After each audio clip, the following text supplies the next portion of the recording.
Gusto nyo bang makilala ang inyong business, kumita, sumikat at maging patok online or TV? Get more customers and grow your business. Advertise now. From the studios of Litter News Philippines, Errol Dakame of Kamao Asset.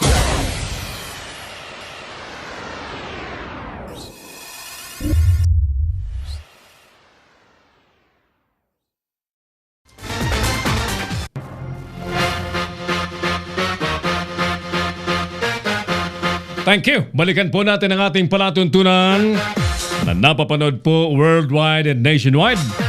Ulitin natin ang ating programa po ay inyo pong masusundan sa ating online platform, ang Leader News Philippines, the premier online broadcast channel in the country. Marami nagtatanong, Sir Errol, nasan bang studios ninyo? Secret. Sabi ng aking mga kaibigan, Sir Errol, huhula ko. Nasa Makati ka. Oo. By the way, mga kaibigan, habang kausap po natin si Ma'am Rita Pape, while naka-break po kami, kausap ko po si Doc Chi Umandap, ang Board of Trustee ng Overseas Workers Welfare Administration. Mamaya sisingit po kami pagkatapos ni Ma'am Rita, and we'll discuss the possible creation bago daw po magpasko ng Department of OFW. So magandang hapon po, magandang gabi, magandang umaga sa mga OFW yung nakatutok sa ating palatuntunan. Tingnan natin kung ano po itong posibleng lamnin o di kaya ideya po ng Department of OFW. Nalilikhain po ng gobyerno. Nangako po ang presidente, bagamat meron na pong one-stop shop processing center para po sa mga OFW, and yet marami pong problema sa iba't ibang lugar, especially sa Middle East, ang kinakaharap po ng mga OFW, especially the domestic helpers. Ang mga OFW equally kailangan po ng tamang nutrisyon. Marami po tayong natatanggap na reklamo, mga domestic helpers, mga OFW na hindi po pinakakain, pinapabayaang magutom, inaapi, inaalipusta. So, marami pang ibang mga rimarimarim na kwentong nadararasan po ng ating mga OFW, especially yung kababaihan pong nag-abroad. Alright, mamaya po yun ng konti. Meantime, let's get back to our survey question. Mapipigilan kaya o hindi ng Bawal Bastos Act ang Pangulo sa kanyang mga kontrobersyal na pananalita sa publiko? Ayan, tawag po kayo 0927-494-2175 and 0949-736-500. Meantime, balikan ko po si Ma'am Rita Pape sa ating pinag-uusapang Nutrition Month. Kanina bago kami mag-break, ang ating itinatanong kay Ma'am Rita ay, ano ba ang kaibahan ng physical activity sa exercise? Ma'am, magandang hapon po muli. Welcome back sa Kamao Ngasero sa Leader News Philippines. Yeah, ang sinabi natin, ano ang difference of physical activity and exercise? Yes. Bukod sa spelling at pronunciation. Yes. Physical activity is broader. Yes. It's broader. So any movement produced by skeletal muscles that kung saan we spend energy. There has to be energy expenditure is called physical activity. Ayun. So, ang exercise is just a subset, kumbaga. It's just part of physical activity. Exercise is repetitive and structured. So, kung gusto mong mag-exercise, it's something it's planned. And so yun ang difference niya. So, physical activity, nagluluto, naglalaba, nag-exercise, you do things, you work, you sit down, you write, those are all physical activities. But when you do exercise and have repetitive movements, ayun ang difference no, physical activity and exercise. Now, both are important in maintaining good health. Yes. Parehas po yan importante. Very important. But there's a difference kapag yung sinasabi nating planadong physical exercise. Ano po ngayon, Ma'am Rita, ang mga panuntunan, tamang way ng tinatawag nating physical exercise? Ang requirement kasi, meron tayong survey actually, tinitingnan nila how inactive and how active people are. And at the national level, only about 40+% are physically inactive. Maraming inactive below the standard. Kasi ang sinasabi, dapat different age groups, different activities. Like yung mga mga adolescents up to 45 years old, dapat 30 to 60 minutes or to 1 up hour. to 1 hour physical activity. Nakasama na doon yung vigorous. May kasamang vigorous exercise, vigorous activity. So, kung mga kabataan, lower age groups, dapat may takbuhan, may physical, medyo intense yung activities. So, at may age group yan. Pag 46 years old to 59 years old. At least 30 minutes ang physical activity. Daily. Kahit moderate yon, at least kahit moderate yon. Pero Teka, sakop kasi ako ng sinasabi mong age bracket eh. Ano yung sinasabi nating moderate yan, ma'am? Depende. Kahit moderate, but you can go a vigorous exercise. Depende. Depende may sa sinasabi ka depende. Depende sa kondisyon mo. Okay, sige. So, and for better health outcomes. So, para mas maganda ang iyong kalusugan. Apo. And if you can go, take more hours and take more vigorous activities. Ayun. Tapos, para sa mga 60 years old and above, 30 minutes din dapat 30 ng minutes, physical activity. Kahit moderate din. But we are saying na you can go vigorous, depende sa condition mo. Tapos ito pa, before you go into exercise, di ba? Kasi may mga exercise, may Zumba, Yes. mga Taibo. bago ka pumasok sa program na ganon, especially if you have conditions, patingin ka sa doktor. Ayun. Kasi minsan may mga conditions na parang hindi maganda na ikaw ay nag-exercise. Tulad namin ang tawag daw sa amin mga red-blooded. Na bigla na lang tumataas, bumababa. So, kailangan din magpatingin sa May doktor, guidance especially ng yung doktor. mga may conditions. So, yun ang kaibahan ng physical exercise. Now, paano natin mai-encourage? Kasi, alam mo, iba-ibang minsan mindsetting, minsan nakala ng iba, okay na, kasi ganito ang ginagawa ko, okay na yan, busy kami maghapon. So, ano ang paano natin maingganyo, madam, lahat na mag-engage sa physical activities ang bawat Pilipino so that we can ensure that, of course, hindi magkasakit, manatili ang magandang kalusugan. Yeah.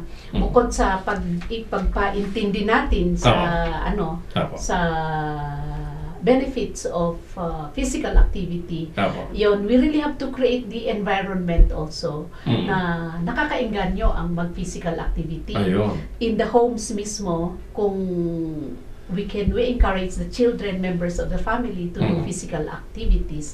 So, depende sa situation in every family, we can reduce, perhaps we can say, less screen time. Dapat babaan ang screen time. Kasi Meaning, kaysa nakaharap tayo maghapon sa television, o nanonood o naglalaro. Dapat we lessen. Medyo challenging yan, ma'am. Yung, lalo ngayong panahon. Diyos ko po, mga bata, may cellphone, maghapon, Yun yung because children no longer, wala nang physical na activity. They play indoors na lang, tapos gadget. We encourage children also to go outdoors and play, but we make sure na safe yung kanilang mga And in the communities, we also create the environment. If we have mga youth activities, mga programs where community people engage in sports. Mahalagang papel ng halimbawa, nasa homeowners association. Mag-schedule sila ng morning exercise. Yes, baka walking club or Zumba club. Okay. Kasali ka ba, ma'am, sa merong walkers club yata dito?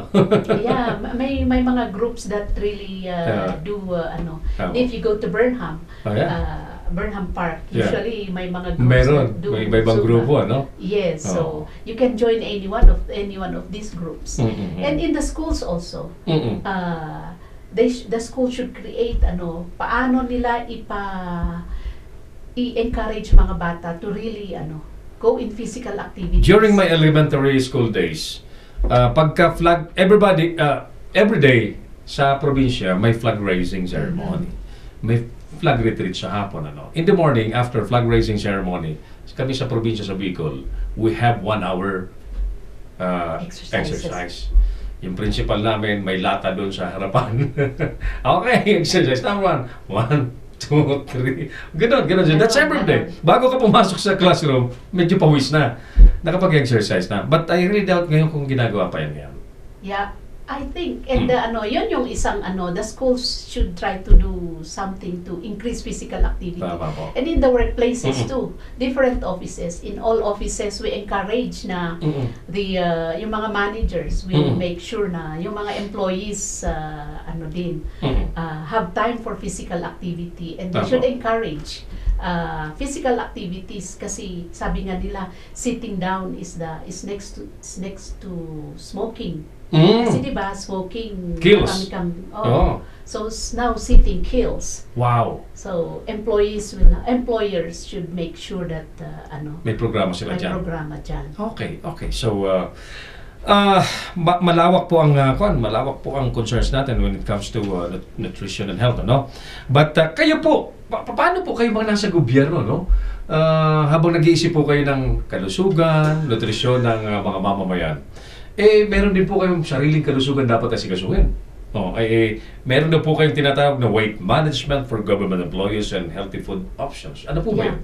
Thank you for mentioning that. Actually, eto nga, nagkaroon kami ng survey. We had a survey among regional line agencies dito sa CAR.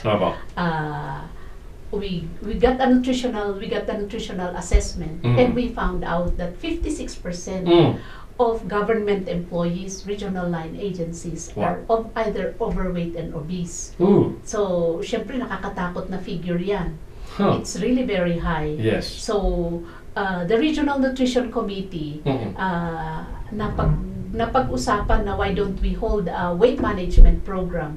We ask all the different line agencies to really come up with a weight management program for their employees. So, meron yan. We came up with the guidelines, and we encouraged, there was a circular from the civil service requesting the participation of all the regional line agencies. Hindi mandating, requesting. And joining. Kasi alam mo, meron pa rin rights yan eh. Kasi naalala ko noon sa PNP when now Senator Lacson was the PNP chief. Ang daming mga obese na pulis. Minanduhan na magpalit ng tiyan. From 40 to 34. Pero iba kayo siya ko na. Iba yung estilo nyo. Encouraging, enjoining. Okay. So, hindi naman tayo namimilit talaga. But, it's up to you. Gusto mo mabuhay ng mahaba, sumali ka rito. Yes. So, there are actually there are civil service circulars prior pa noon, asking government agencies to do physical activities, issued in 2011 and prior years. So, this is just parang awakening and calling on everyone, talaga kayo, as much as possible, take care of everyone's health, have physical activities.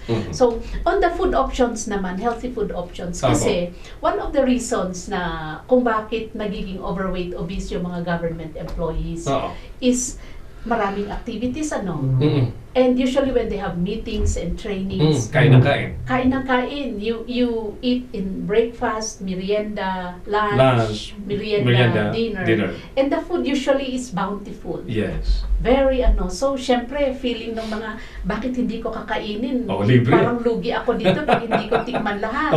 So, and usually it's carbo, masasarap and full of energy. Tama ka. Ngayon, we agreed to serve healthier menu. So that there was this technical working group that was created among the regional line agencies. They came up with a proposed healthier menu, which is actually based on the Pinggang Pinoy. Very good. Pinggang Pinoy. Pinggang Pinoy, di ba nasabi ko yung kanyang proportions kanina. So, noon kasi, yung menu, minsan 3 pa ang karne mo, minsan walang vegetable, o 3 karne, isang vegetable, minimum 2 karne, isang vegetable. Ngayon, ang Pinggang Pinoy, isang karne ka na lang. Oh, dapat alam niyo naman catering services. More fruits and vegetables. Tama. Yun yung characteristic of that ano. And lighter snacks. Mm. And for yung mga ano, hindi na yung mga juices na ano, Sweetened. very sweetened, Mm. but we will serve water. Oh, yun. Oo. So, medyo ano, because yun, When kasi did you started with this?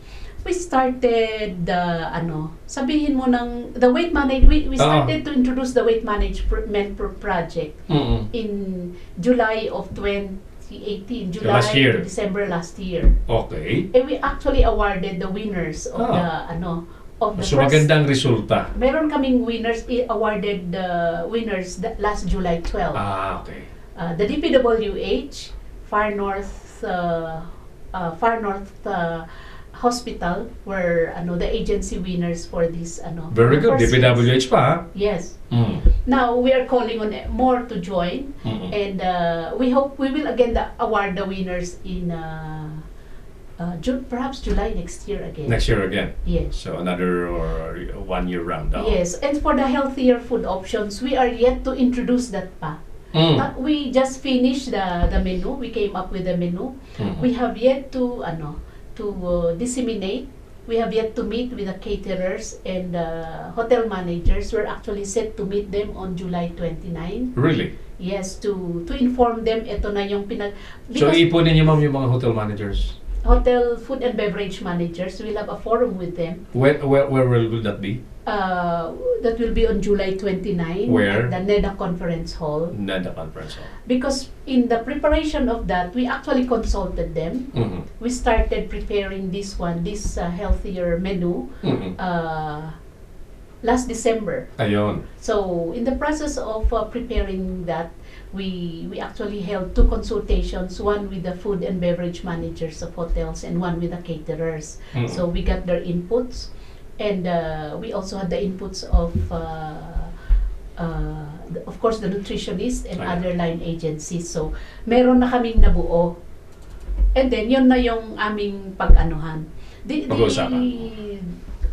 menu also was actually approved by the Regional Social Development Committee of the RDC. Very good. All right. So that will be on July 29. NEDA conference hall. Alright, so sige, mahaba-haba na pong pinagkwentuhan namin ni Madam. Again, Madam, nanonood po sa atin ang ating mga kababayan buong mundo, nationwide. Baka meron pa ho kayong nais ipagbigay alam. Ngayon po ay Nutrition Month, but we believe that we should not limit our awareness and being conscious on having a good health. Dapat ito whole year round, ma'am, di po ba? Yes, Go ahead, ma'am. Baka may nais pa ho kayong sabihin. Yeah, sa akin lang, let's all please fight malnutrition. The war on malnutrition is not only fighting against undernutrition, but it also includes now overnutrition. So let's all work together for a healthier community in any way that we can. That's all. Thank you. Inyo po napanood ang ating panayam kay Ma'am Rita Papay, ang Regional Nutrition Program Coordinator ng National Nutrition Council dito po sa Cordillera Autonomous Region. Thank you so much, ma'am. Ulitin po natin ito sapagkat ang ating mga kababayan ay kailangan pong sustain natin ang laging napapaalala po sila. Ayan. And I really would like to congratulate you. May effort pa po ba kayo sa hotel managers and sa food and beverage sector para paalalahanan po sila na magandang maging concern na rin po doon sa nutrisyon. Tamang mga pagkain inihahanda po nila, especially yung mga catering services din. Thank you, Ma'am Rita. Alright, sa pagpapatuloy po ng ating palatuntunan, mapipigilan kaya o hindi ng Bawal Bastos Act ang Pangulo sa kanyang mga kontrobersyal na pananalita sa publiko kapag may mga speaking engagement. Balikan ko po ngayon. At sa pagbabalik po natin, kausapin po natin si Doc Chi Umandap, ang isa po sa mga Board of Trustees ng Overseas Workers Welfare Administration. Let's talk about the possible creation of the Department of OFW as a public claimor, especially ng mga OFW dahil po sa dami ng problemang kinakaharap po nila. Sa ating pagbabalik, pagkalipas po ng ilang importanteng paalala. Magbabalik si Errol Nakame sa Kamaong Asero. Bring your business over 1 million TV or online. Reach your target customers anytime, anywhere. Your brand on TV or on the web. Get more customers and grow your business. Advertise now.